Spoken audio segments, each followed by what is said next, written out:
Salut à tous les amis, bienvenue dans le bazar de Flo. Aujourd'hui, One Piece 1110, les planètes débarquent. J'ai très hâte les amis. Alors malheureusement, voilà, je préfère être honnête avec vous, je me suis fait spoil quand même la plupart des choses dans le chapitre, donc c'est dommage. Là, il n'y aura pas trop l'effet de surprise, je ne vais pas jouer l'acteur quand même. Donc voilà, je tiens à prévenir, mais tout ce que je sais évidemment, c'est que le chapitre est complètement fou. Bon, évidemment les amis, avant que la vidéo commence, n'hésitez pas à mettre un pouce bleu, à me dire ce que vous avez pensé du chapitre dans les commentaires. Évidemment, n'hésitez pas à vous abonner pour me soutenir, ça me ferait super plaisir. Bon, du coup, les amis, One Piece chapitre 1110, les planètes débarquent. Évidemment, la dernière fois, lors du chapitre 1109, eh bien, on avait l'arrivée probable des 5 doyens avec les 4 autres cercles magiques.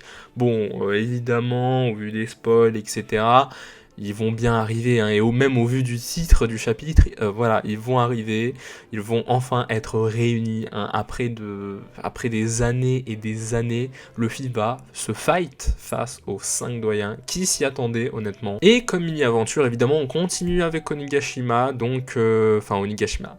Des aventures de Yamato en tout cas sur Wano Kuni, donc évidemment ça fait plaisir. Allez, première page, des éclairs noirs envahissent le ciel. Waouh, ouais bah là c'est bien, ça va être fou. Qu'est-ce que c'est que ça? C'est comme quand Saint Saturne est arrivé. J'espère que tout le monde va bien.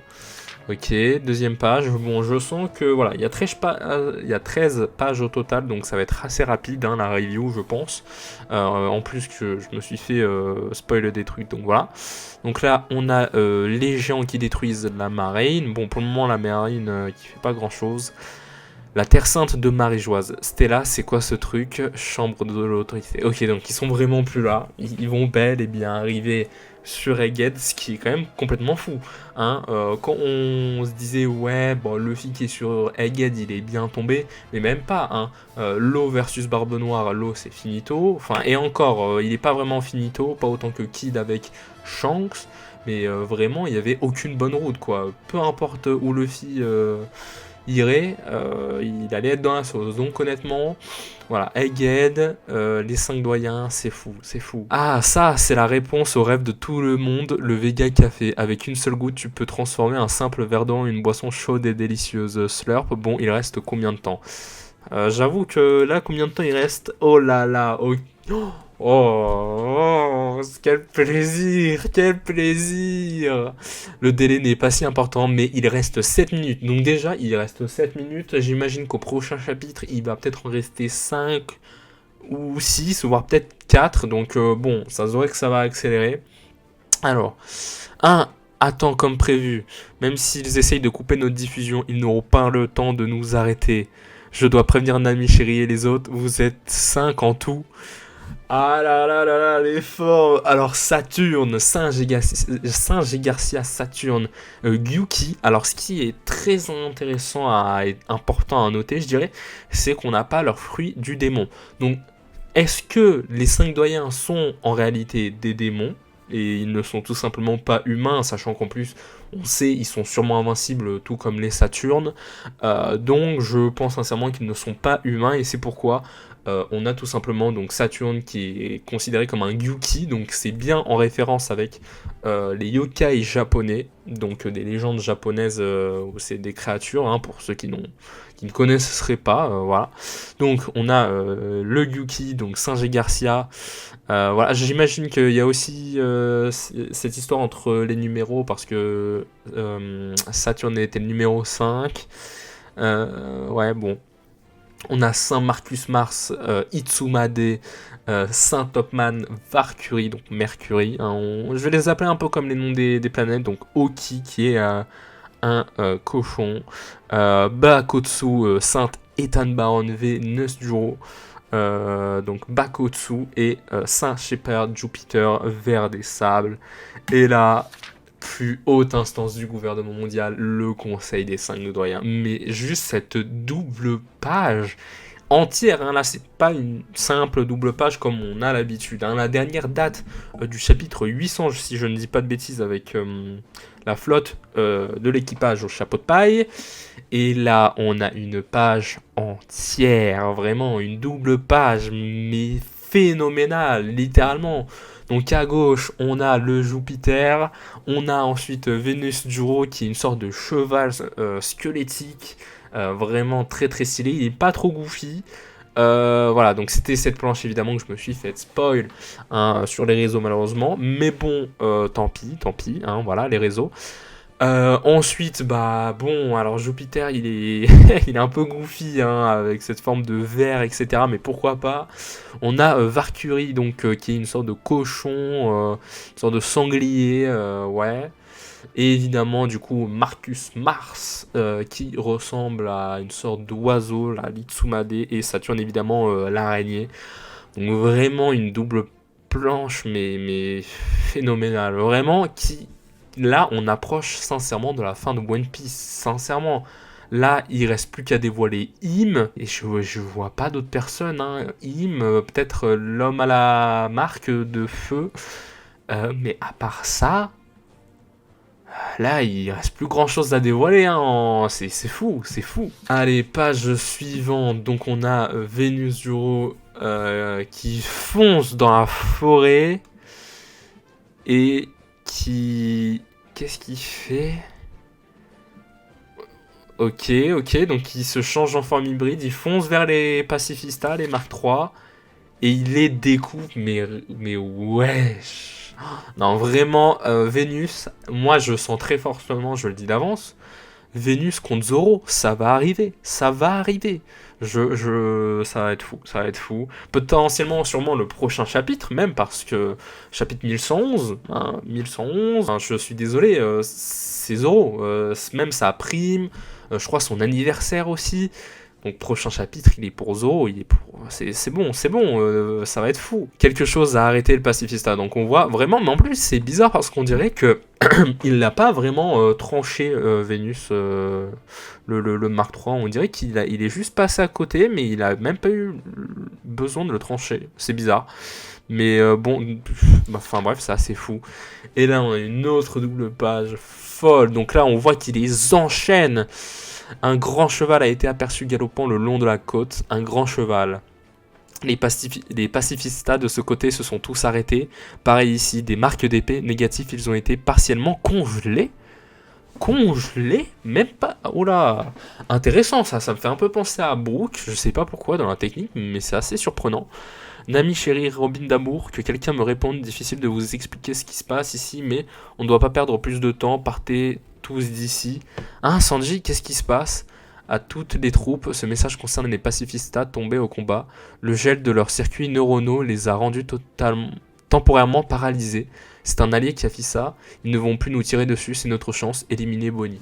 Alors, j'ai envie de dire, heureusement qu'il y a les 5 doyens, parce que vraiment, sans eux, la marine était vraiment finito. Mais là, du coup, les Mugiwara sont vraiment dans la sauce, parce qu'on était sur un retournement de situation lors du dernier chapitre, mais là pour le coup c'est vrai que bah là c'est finito quoi.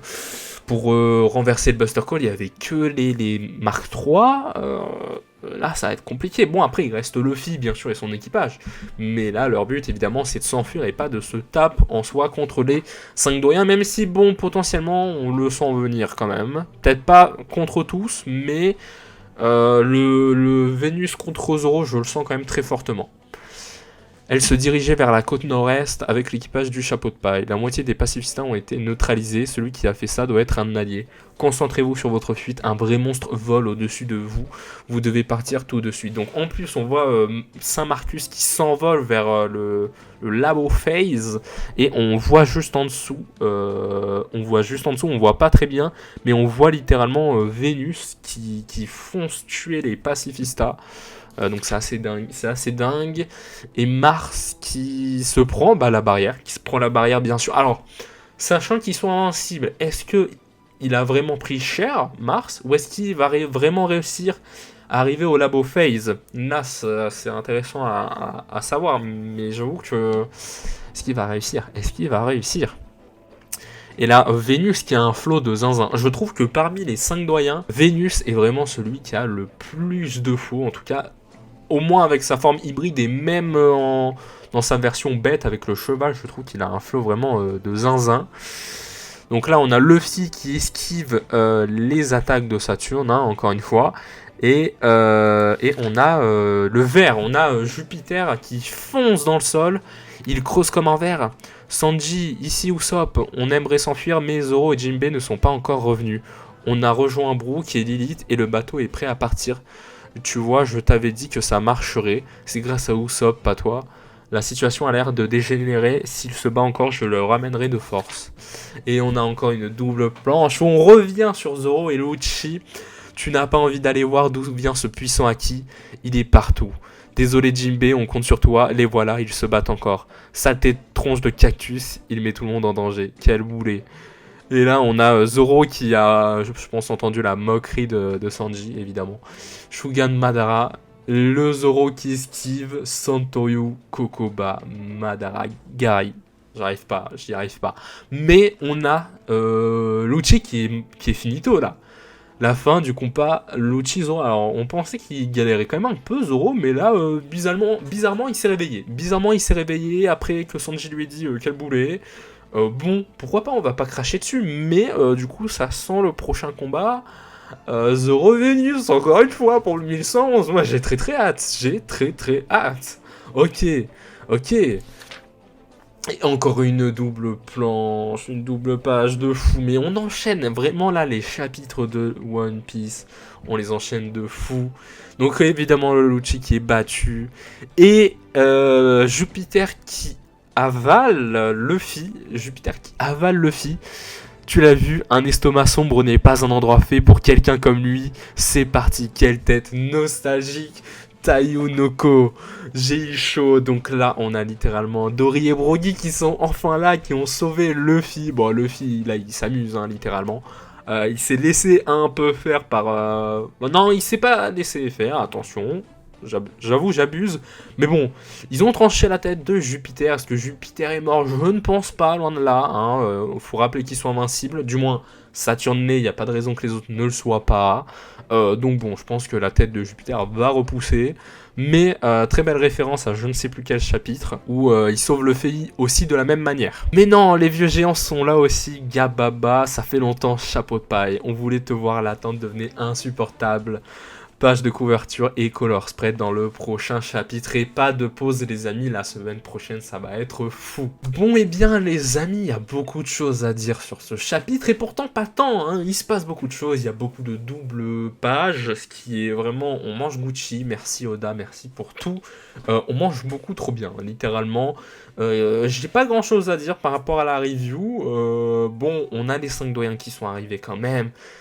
Une page, mais une double page de fou, vraiment. Alors je ne suis pas déçu personnellement de ces formes, je sais qu'il y a beaucoup de monde qui était en mode ah purée mais ils sont goofy, ils ressemblent à rien, il y en a d'autres qui étaient en mode putain mais c'est fou les transformations etc. Je suis plus de leur côté là, je trouve qu'ils ressemblent un peu à des boss de Dark Souls, de Bloodborne un peu, mais vraiment on sent qu'avec ces formes là, et même ça a été confirmé d'une certaine manière, eh bien ils ne possèdent pas vraiment de fruits du démon, donc est-ce que ce sont les créatures de Im, est-ce que ce sont littéralement de vrais démons, littéralement, parce que quand ils sont présentés sous leur forme de bête, il n'y a pas écrit fruit du démon, modèle, peu importe, modèle Zoan éveillé ou Zoan mythique. Vraiment, là, on a directement des titres comme le Gyuki, comme... bon, j'ai plus les noms exactement, mais ça prouve que, d'une certaine manière, ils sont pas humains, mais on le savait, on s'y attendait un petit peu quand même. Bon, ensuite, qu'est-ce qu'on a d'autre dans ce chapitre de fou? Eh bien, on a la fin du combat Zoro, Lucci. Quel plaisir, j'ai envie de dire, enfin, parce que Zoro, là, c'était long, hein, ça faisait 6 mois que le combat, il avait commencé. On se disait, Zoro, là, il est lancelé un peu, hein, donc bon... Il s'est fait réveiller par Sanji, pourquoi pas, hein, j'ai envie de dire. Bon, maintenant, on espère un combat Zoro contre Vénus pour le prochain chapitre, le chapitre 1111, qui est, je l'espère, va être symbolique hein, pour le personnage de Zoro. Hein, je pense que ça va être le cas. Mais sinon, à part ça, qu'est-ce qu'on a d'autre dans le chapitre? Eh bien, c'est bon, on a les gens qui ont retrouvé Luffy, ça, quel plaisir. Après, je pense pas que les gens vont vraiment réussir à faire quelque chose face aux 5 doyens. Alors, certes, ils ont coupé la tête de Jupiter, mais bon, elle va sûrement repousser, sachant que bah, les 5 doyens sont très certainement invincibles. Alors, comment les battre? J'ai zéro idée, zéro théorie, vraiment. Je sais pas. Dans tous les cas, ils ont clairement un lien avec bref, je ne sais pas, mais c'est quand même très intéressant. Alors bien sûr, en parlant de Vénus, donc il a littéralement tué, on va dire ça comme ça, ou désactivé déjà la moitié de tous les Mark III qui sont sur l'île. Donc littéralement le Buster Call, bah, il va fonctionner. Hein, donc le but de l'équipage, ça va vraiment être de s'enfuir, hein, là pour le coup. Évidemment, là aussi, le compte à rebours est passé de, je crois, 9 minutes à 7. Il reste 7 minutes, et même après ce chapitre, là, au vu des actions qui se sont passées, hein, il s'est passé beaucoup de choses quand même là. Hein, eh bien, je pense qu'on va arriver aux 5 ou 4 minutes au prochain chapitre. Donc là, là, ça va être fou. Là, l'enchaînement qu'on va avoir droit, ça va être complètement fou. Entre déjà le potentiel combat Zoro contre Vénus, ensuite le combat peut-être Jupiter, Dory, Brogy contre les 5 doyens avec Luffy bien sûr. Donc vraiment la suite va être folle. Et puis après ces combats, eh bien on aura enfin un droit, je l'espère, hein, j'espère pas que le Gorosei va arriver à arrêter la news et ne pas la diffuser, parce que il y a aussi Mars qui va aller dans le Labo Face pour tenter d'arrêter de divulguer la news, mais est-ce qu'ils vont vraiment avoir le temps? Est-ce que ça va vraiment se faire? Bon, je pense que dans tous les cas, on aura l'énorme news dans les 3, 4, 5 chapitres, je pense, grand max. Et les annonces de Vegapunk vont être folles, littéralement. Bon, voilà les amis, j'espère que cette vidéo vous aura plu. Dites-moi dans les commentaires ce que vous avez pensé de ce chapitre de fou, vraiment. Un chapitre légendaire, hein, on peut le dire. Hein, là, vraiment, c'était fou, c'était complètement fou. Voilà, n'hésitez pas à vous abonner les amis pour me soutenir, ça me ferait super plaisir. Et sur ce les amis, je vous retrouve pour l'incroyable chapitre 1111 la semaine prochaine.